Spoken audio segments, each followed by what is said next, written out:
पुण्यार्जक हैं शिखर चंद, सरला जैन, पारस मीना, महावीर प्रमिला, अशोक नमिता, संतोष वीना, ऋषभ अनीता। पुत्र पुत्रवधू CA Abhinav, CA Priya, advocate Himanshu, advocate Neha, doctor Shubhanshu, doctor Prajvi, पुत्र पुत्री अनुराग, आर्ची, देवांशी, जयांशी, पौत्र पौत्री अरुषा, अनुष, अरहम, मायशा, व्यांश एवं जैन कौटल्या परिवार 12 राजस्थान।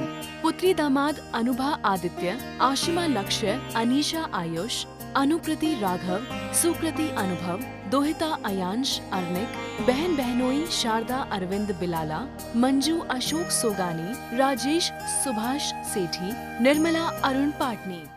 अपने अपने राष्ट्र की एक ध्वज होती है जो उसका मानक होता है, जो उसका एक रूपक होता है। भारत का रूपक तिरंगा झंडा है जिसमें 3 कलर हैं। एक ऊपर गुलाबी कलर है, केसरिया कलर, बीच में सफेद कलर, व्हाइट रंग और अंत में ग्रीन कलर जिसे हरा कलर बोलते हैं।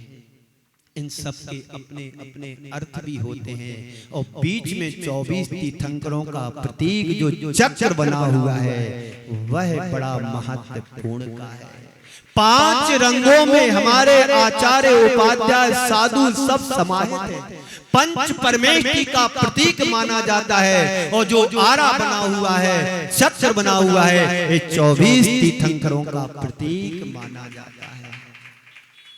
वैसे ही झंडा नहीं रखा है, इसका भी कोई सिद्धांत रहा होगा। तो बंधुओं, कहते हैं कि प्रतिक्रियाओं से मुक्त होकर जीवन जीना सीखें। यह तभी होगा जब तुम्हारी चेतना स्वतंत्र होगी, तुम्हारी प्रत्येक प्रवृत्ति पर तुम्हारा नियंत्रण होगा। आज वो सब चीजें खत्म हो रही हैं, इसलिए आजादी के सिद्धांत भी बदल गए। इसका मतलब ये नहीं है कि जब चाहे तब जहां चाहे वहां कुछ भी कर लें, एक कतई नहीं होना चाहिए। आजादी का मतलब खुद का खुद पर नियंत्रण होना, यही आध्यात्मिक रूप से है। आज देश की आजादी की बात है। आज देश आजाद हुआ था। आज देश को आजाद हुए 78 वर्ष पूर्ण हो चुके हैं।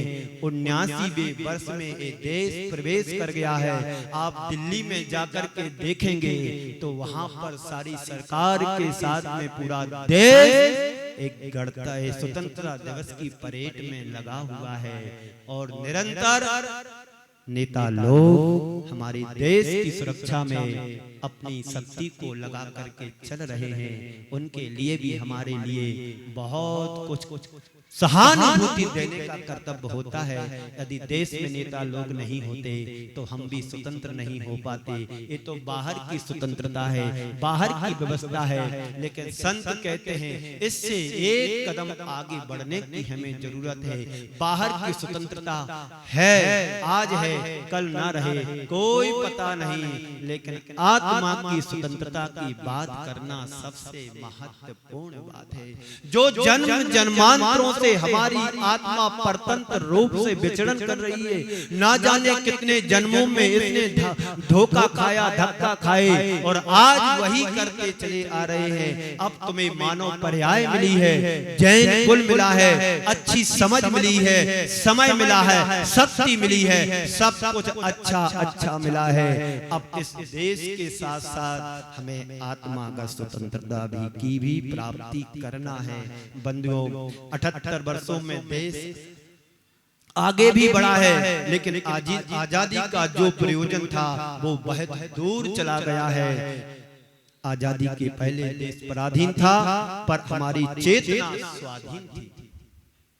आजादी के पहले देश पराधीन था, पर हमारी आत्मा चेतना स्वाधीन थी। आज देश स्वाधीन है पर आजाद है, पर हमारी चेतना पराधीन है। चेतना पराधीन हो गई है, सोच पराधीन हो गई है, चिंतन पराधीन हो गया है। सब कुछ पराधीन होता जा रहा है। हमने सब कुछ पराये को आत्मसात कर लिया है। जिसकी चेतना पराधीन होगी वो स्वाधीनता का आनंद नहीं ले सकेगा। आज हर व्यक्ति की सोच पराधीन बन गई है, संकीर्ण बन गई है, गुलाम बन गई है। अंग्रेजों का शासन भले ही चला गया, लेकिन अंग्रेजियत आज भी यहाँ पर हावी होती चली जा रही।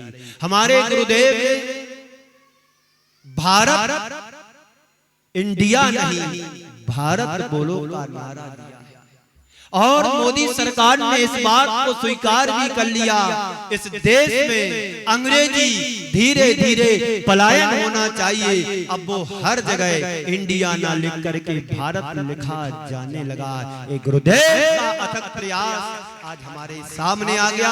अंग्रेज को छोड़ करके चले गए, लेकिन कुछ चीजें यहाँ पर ऐसी छोड़ करके चले गए जिसको हम आत्मसात कर रहे हैं, और आगे चल के हमें बहुत बड़ी दिक्कत उठाने वाली बात है। एक तो अंग्रेजी छोड़ करके चले गए, दूसरी चाय लेकर के आया था, चाय छोड़ करके चला गया, और आप लोग चाय में इतनी चाय में डूब गए कि आत्मा की स्वतंत्रता भी भूल गए।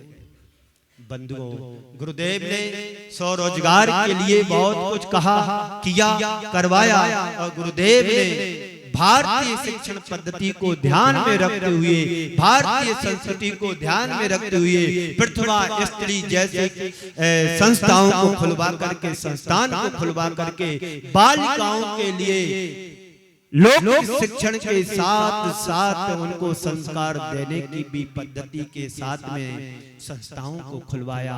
और आचार्य गुरुदेव विद्यासागर जी महाराज ने जो महात्मा गांधी का सपना था, खुद धागा बुनो और कपड़ा बना करके स्वदेशी बनो, विदेशी वस्त्रों का बहिष्कार किया था, पर गुरुदेव ने जगह जगह हथकरघा जैसे केंद्रों को खुलवा करके आज बेरोजगारों को रोजगार मिल रहा है। जेलों में भी हथकरघा केंद्र चल रहे हैं, वहां पर भी हजारों कैदी वस्त्रों का निर्माण कर रहे हैं, और स्वतंत्र रूप से कपड़ा बुन करके आज हमारे बाजार में, मार्केट में आ गया है। तो एक गुरुदेव का बड़ा उपकार हम सबके लिए रहा। और बताऊं, गुरुदेव ने जीवन जीने के लिए भाग्योदय सागर मध्य प्रदेश में भाग्योदय जैसे हॉस्पिटल का निर्माण कराया। आज वहां पर हजारों मरीज स्वस्थता का लाभ ले रहे हैं, और पूर्ण आयु जैसे आयुर्वेदिक हॉस्पिटल खुलवा करके जबलपुर तिलवारा घाट में वहां पर भी जीवन दान ले रहे हैं, पूर्ण आयु जी रहे हैं। गुरुदेव ने हमेशा समाज के लिए, देश के लिए, राष्ट्र के लिए दिया है। और जब कभी हमारे गुरुदेव के पास चाहे मुख्यमंत्री आए हो, चाहे प्रधानमंत्री आए हो, तो चाहे राष्ट्रपति आए हो, उन्होंने सिर्फ राष्ट्र के हित में चर्चा की, कभी अपने संघ के बारे में कोई चर्चा नहीं की। वो गुरुदेव विद्यासागर महाराज थे, मात्र राष्ट्र के कल्याण और राष्ट्र के हित के बारे में उन्होंने चर्चा की। ऐसे गुरुदेव के सम्मान में आप जोरदार तरीके से बंधुओं, कहाँ है सोच हमारी? या पराधीनता है? यही पराधीनता है। और ऐसी पराधीनता का भाव जब तक मन में रहेगा, तब तक स्वतंत्रता दिवस मनाने का कोई अर्थ नहीं होगा। गुरुदेव कहा करते थे, स्वराज तो आ गया, पर सुराज आना चाहिए। सुराज तभी आएगा जब हर एक व्यक्ति के अंतरंग में आत्मानुशासन जगेगा। एक समय था जब भारत विश्व में समृद्धतम देशों में एक था। इसे सोने की चिड़िया के रूप में भी कहा जाता था, लेकिन इस भारत पर विदेशी आक्रांताओं ने अनेक हमले किए। गुरुदेव कहते हैं उस दिन भारत एक समृद्ध भारत बन जाएगा, जिस दिन भारत का प्रत्येक नागरिक अपने भीतर एक विशुद्ध भारतीयता को जन्म देगा, तभी भारत समृद्धशाली देश बनेगा। 100 भाषा, 100 शिक्षा, 100 रोजगार, स्वदेशी को महत्व दो, इनको प्रोत्साहन दो, तो देश आगे बढ़ेगा। आज भारतीय कम, इंडियन ज्यादा दिखने लगे हैं। इसलिए गुरुदेव ने कहा कि इंडिया नहीं भारत बोलो, इंडिया नहीं भारत बोलो।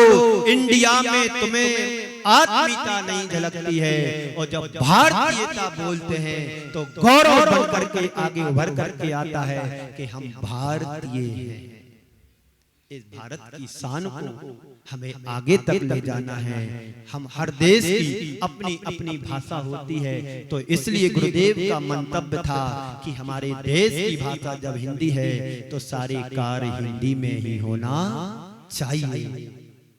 आज भारतीय कम इंडियन ज्यादा दिखते हैं, रहन सहन में, वेशभूषा में, खान पान में, आदि पहनाव में ना जाने कितना बदलाव आ गया। आज हम अपने बच्चों को जब सड़क पर देखते हैं तो हमारी आंखें झुक जाती हैं कि क्या पहनाव है, क्या खान पियन है, क्या रहन सहन है, क्या वेशभूषा है। सब भारतीय ना होकर के पाश्चात्य संस्कृति के कल्चर में जीने लगे। तो आपके अंदर आपकी अपनी भाषा के प्रति आपका क्या गौरव है। भाषा संस्कृति की संवाहिका होती है। जब जब भाषा है तब तब संस्कृति है। अंग्रेजों ने एक काम किया, धीरे धीरे हमारी भाषा को भी छीन लिया, बदल दिया। हिंदी की जगह सारे कार्य अंग्रेजी में करने लगे। हम लोगों की सोच की उनकी भाषा को हम लोगों ने अपना लिया और अपने आप को बड़े गौरवान्वित महसूस करते हैं कि हमें अंग्रेजी आती है, हम अंग्रेजी बोलते हैं। बंधुओं, ये अपने साथ नहीं अपने देश के साथ हम छल कर रहे हैं। तो तुम्हारी अपनी भाषा में क्या कमी है। यहाँ पर भाषा में अपना साहित्य भी है, उसके बल पर सारा विचारों का आदान प्रदान हो सकता है। लेकिन लोगों ने अपनी भाषा को भुलाया और पर भाषा को अपना कर अपनाना शुरू किया। भाषा बदली तो व्यवहार भी बदल गया। जो पहले हिंदी से सारे काम करते थे उनके पहनाव में बहुत परिवर्तन था। धोती पहनना, कमीज पहनना, कुर्ता पाजामा पहनना। और जब से भाषा आई तो वेशभूषा भी व्यवहार भी बदल गया। अब व्यक्ति सीधे बात नहीं करता है, अब व्यक्ति अकड़ करके बात करता है। क्या मुझे कम समझते हो? मैं मल्टीनेशनल कंपनी में जॉब करता हूँ, 2 लाख रुपए महीने मिलता है, तो वो देख करके नीचे क्यों चलेगा? वो तो 1 करोड़ की गाड़ी में घूमेगा। सारा पैसा यहाँ कमा करके विदेशी कंपनियों को दे रहा है। हमारी सोच बदली, व्यवहार बदला, पहनाव बदला, सब कुछ बदलता चला जा रहा है। पर गुरुदेव कहते थे आज भी हम अपने आप को सोने की चिड़िया और देश को बना सकते हैं। बस हमारे हृदय में देश के प्रति सहानुभूति होना चाहिए। उदाहरण के लिए चीन, जापान, फ्रांस को यदि हम देखें तो इन्होंने अपनी भाषा का कभी उल्लंघन नहीं किया है। और हम भारतीय तो कहलाते हैं, लेकिन भाषा किसका प्रयोग कर रहे हैं? विदेशों की भाषा का। मैकाले ने 1835 में अपने वक्तव्य में कहा था, उन्होंने कहा था कि मैंने संपूर्ण भारत की यात्रा की थी, मुझे भारत में एक भी भिखारी, एक भी याचक, एक भी चोर नहीं मिला। आज घर घर ये सब देखने को मिल सकते हैं। भारत बड़ा समृद्धशाली देश था। उसकी समृद्धि का मूल आधार उसकी शिक्षा थी। भारत में पहले शिक्षण निःशुल्क होता था, गुरुकुलों के माध्यम से होता था, जंगलों में होता था। गुरुकुल प्रणाली थी जो राजा महाराजाओं द्वारा संचालित होती थी। हर कोई पढ़ता था, पढ़ने के बाद किसी की यहाँ नौकरी करने की जरूरत नहीं होती थी। वो कला गुणों में इतना निष्णात हो जाता था कि वो पढ़ लिखकर अपनी आजीविका की पूर्ति के लिए पूरी तरह समर्थ होता था। कल हम यहाँ पर जीवनधर कुमार चरित्र पढ़ रहा था, तो वहां पर जीवनधर के बारे में ऐसा व्याख्यान आया कि जीवनधर अपने पुण्य से वो सारी कलाओं को सीख लिया था कि उसे रास्ते में एक दृढ़ मित्र राजा मिला। उसके सैकड़ों बच्चे थे, सारे बच्चे हर चीज में निष्णात हो गए थे, लेकिन अस्त्र शस्त्र चलाने में बिल्कुल भी निष्णात नहीं थे। तो जीवनधर कुमार को रख करके सारे अस्त्र शस्त्र सिखाने की शिक्षा विद्या जीवनधर कुमार ने उस राजा के बच्चों को सिखाया। तो पहले के जमाने में राजा महाराजा गुरुकुलों की स्थापना कराते थे और वहां पर वही शिक्षण दिया जाता था जो देश के और खुद के जीवन के काम में आए। गुरुकुलों का स्थान आज विद्यालयों ने ले लिया, लेकिन 1856 का वो परिणाम सारे देश की मानसिकता को भी बदल दिया। आज पढ़े लिखे बेरोजगार घूम रहे हैं। आज पीएचडी भी करने के बाद भी उन्हें नौकरी नहीं मिल रही है और नौकर बनकर के चक्कर लगा रहे हैं नौकरी के लिए। आज अधिक पढ़े लिखे लोग चपरासी की नौकरी के लिए घूम रहे हैं, आवेदन लेकर के कहीं ना कहीं मेरी नौकरी लग जाए। इससे बड़ा शिक्षा का मजाक और क्या हो सकता है। शिक्षा पद्धति बदली तो देश पिछड़ गया। लगता है तुम्हें कि हमारे बच्चे विदेशों में जॉब कर रहे हैं, लाखों रुपए कमा रहे हैं, पर घर में तो वही स्थिति है, आज है तो कल नहीं है। शिक्षा पद्धति बदली तो देश पिछड़ गया। हमारे गुरुदेव कहते थे स्वदेशी शिक्षा हो। शिक्षा का मतलब व्यक्ति को ऐसी सीख देना जिससे वह कला और गुणों में निष्णात हो सके। डिग्री हासिल करना मात्र शिक्षा का उद्देश्य नहीं है। अभी आप बच्चों को देख रहे थे, नृत्य कर रहे थे, राष्ट्रीय गान के प्रति उनका समर्पण जैसा यहाँ पर रिकॉर्डिंग चल रही थी, वैसा वो नृत्य और गान के साथ वही अपनी एक्टिविटी दिखा रहे थे। ये भारतीयता की पहचान है कि आज भी हम भारत में सब पा सकते हैं। बस हमें अपनी सोच बदलना है, शिक्षा पद्धति को बदलना है, भारतीय संस्कृति के सिद्धांतों को आत्मसात करना है। तो आज हर बालक हमारा महात्मा गांधी बन सकता है, राजगुरु बन सकता है, भगत सिंह बन सकता है और अनेक अनेक जो शहीद हुए हैं उनके नाम से अपने देश को आगे बढ़ा सकते हैं। आजाद क्या नाम था उनका? चंद्रशेखर आजाद, सुभाष चंद्र बोस, ये महान हस्तियां थी। इनके सामने अंग्रेजों ने घुटने टेक दिए, पर इन लोगों ने हार नहीं मानी। बंधुओं, तो डिग्री हासिल करना मात्र शिक्षा का उद्देश्य नहीं है, लेकिन वो व्यवस्थाएं बिगड़ी हैं और देश की अवस्था का हम सबके देश की अवस्था हम सबके सामने है। उसमें बदलाव बहुत ज्यादा अपेक्षित है। बंधुओं, आप सभी ने आज स्वतंत्रता दिवस को मनाया। ये स्वतंत्रता बाहर की ही नहीं होना चाहिए, हमारे अंतरंग की भी होना चाहिए। हम बाहर की स्वतंत्रता में तो पास हो गए, लेकिन अंदर की स्वतंत्रता में सभी फैल हैं। इस कार्यक्रम के पुण्यार्चक थे शिखर चंद, सरला जैन, पारस मीना, महावीर प्रमिला, अशोक नमिता, संतोष वीना, ऋषभ अनीता, पुत्र पुत्रवधू CA Abhinav, CA Priya, advocate Himanshu, advocate Neha, doctor Shubhanshu, doctor Prajvi, पुत्र पुत्री अनुराग, आर्ची, देवांशी, जयांशी, पौत्र पौत्री अरुषा, अनुष, अरहम, मायशा, व्यांश एवं जैन पौटल्या परिवार 12 राजस्थान। पुत्री दामाद अनुभा आदित्य, आशिमा लक्ष्य, अनीशा आयुष, अनुकृति राघव, सुकृति अनुभव, दोहिता अयांश अर्निक, बहन बहनोई शारदा अरविंद बिलाला, मंजू अशोक सोगानी, राजेश सुभाष सेठी, निर्मला अरुण पाटनी।